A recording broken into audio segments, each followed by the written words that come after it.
Seriously, I live in paradise. Look at this. This is the walk to my Studio A.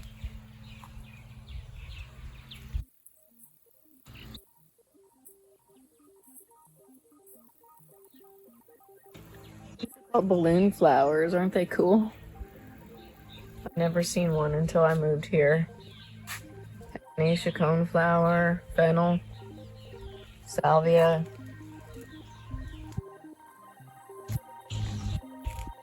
flowers. Let's get the snake body done. Okay. Current studio.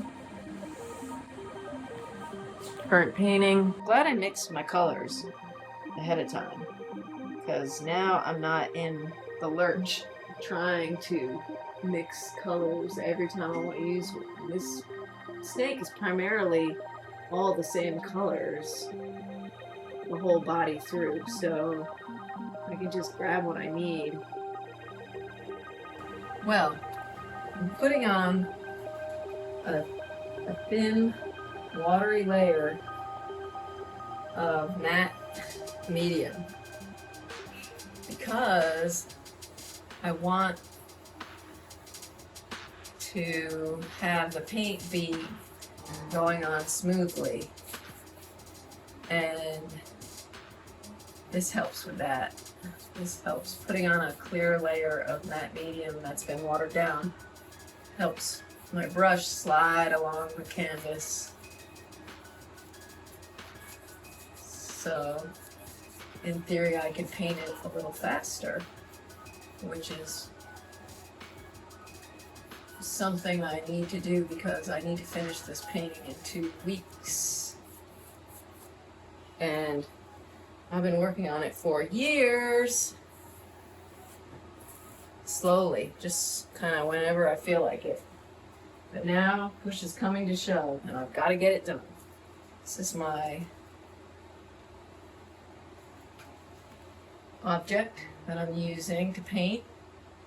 And this is probably the hardest way I've ever painted a still life, which is holding the object in my hand while I'm painting.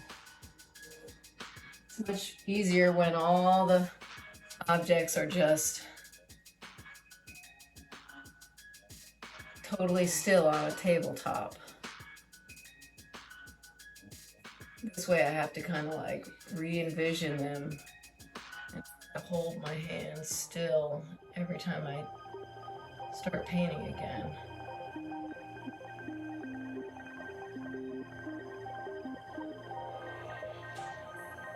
You can use your side of your hand as a pivot to make the curve easier to paint, make your hand more stable. That's good to do.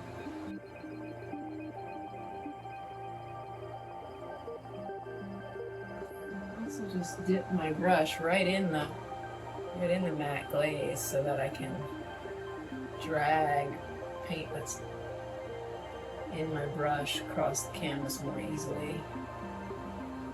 It's, you know, using acrylic paints, it can really have a lot of drag, so they don't cover very easily in one coat. The less times I have to go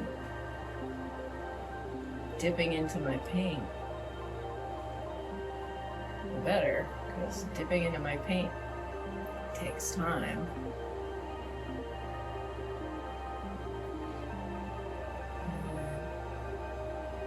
And 2 weeks. 2 weeks to finish this.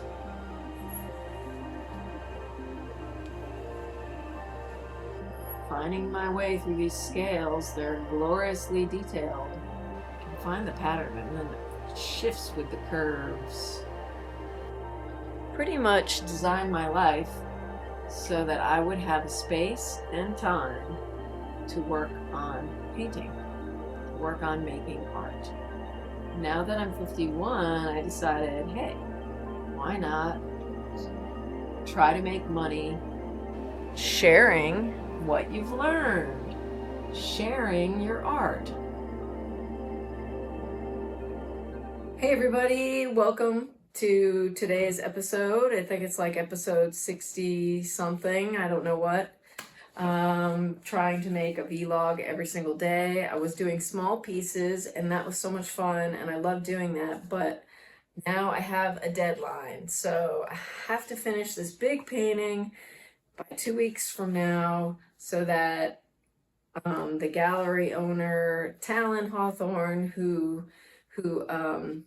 runs Da Vinci House in Greenville, South Carolina, he's going to come and make a studio visit in my big new studio and pick up this painting to take for a show he's having in August, the beginning of August. So I don't have a whole lot of time to finish it, but I'm going to do my best in the next 2 weeks. I started this painting when we moved here, and I work on it every so often. I started out gung-ho, and as time went on, I kind of started doing other things, like painting bows. I shouldn't be doing all this talking because I should be doing more painting. My artwork has depicted several snakes in it in the past. These plastic snakes I've used as objects, and partially that's because when I was growing up, I was going to Sunday school and learning about the devil, among other things, and the devil really freaked me out. And of course I associated snakes with the devil because that's how the devil appeared in the Garden of Eden, as the story goes, and really used to torture my psyche with picturing hell and me suffering in it eternally for eternity.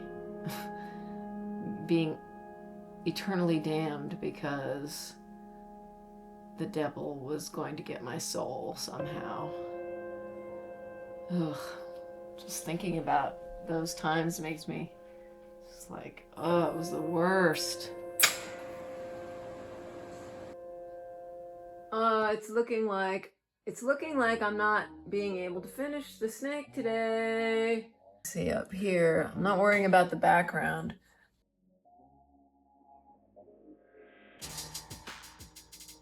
Still has a bit more to go here. This is close, very, very close up here.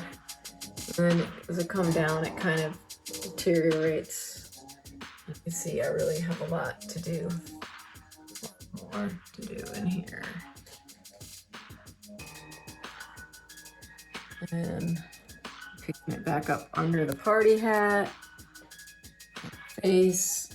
That's from a while ago. I painted that. So I didn't get it all to this point right here. Like he's going for the little bunny girl. This is like a common theme in my work. This figurine of the little girl wearing the bunny costume sort of maybe symbolizes like what we do to get attention. Oh, is it bad attention?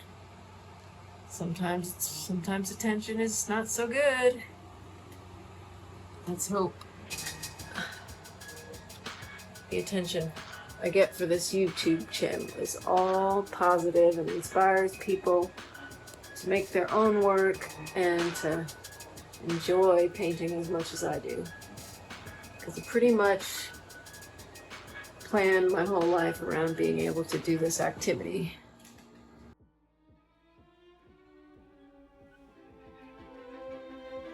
Alright, let me show you what I managed to get done today. It's not done, but it's better than it was. Back up so you can see what's happening here. Yeah, it's gonna be cool. It's gonna be Very, very cool. These are all the objects I need to refine, and they're floating in infinite space with zero gravity. I love some of the details in this painting, like this peanut by the sloth here. Yeah, that's really cool, right? A peanut, and this lady flying through the air. She looks like a banana peel herself. That's a little party hat like the big one, and that's a little banana like the big one. So that's to give you perspective, you know. Small and things are really big. All right, hopefully I get this snake. Well, actually, you know what? I think I might start a new object tomorrow so that I'm kind of like keeping pace. So I kind of have, like, maybe I should work on the Sophie giraffe tomorrow. That would be good. Maybe I can get that done. Or maybe I should work on these hugging pandas, which I did a small painting of. I'll put the video, the panda video, in the link of this video so you can check it out. All right. Thanks for being with me. Tomorrow, please subscribe. Can't wait to get back in here tomorrow. Oh, I don't want to leave.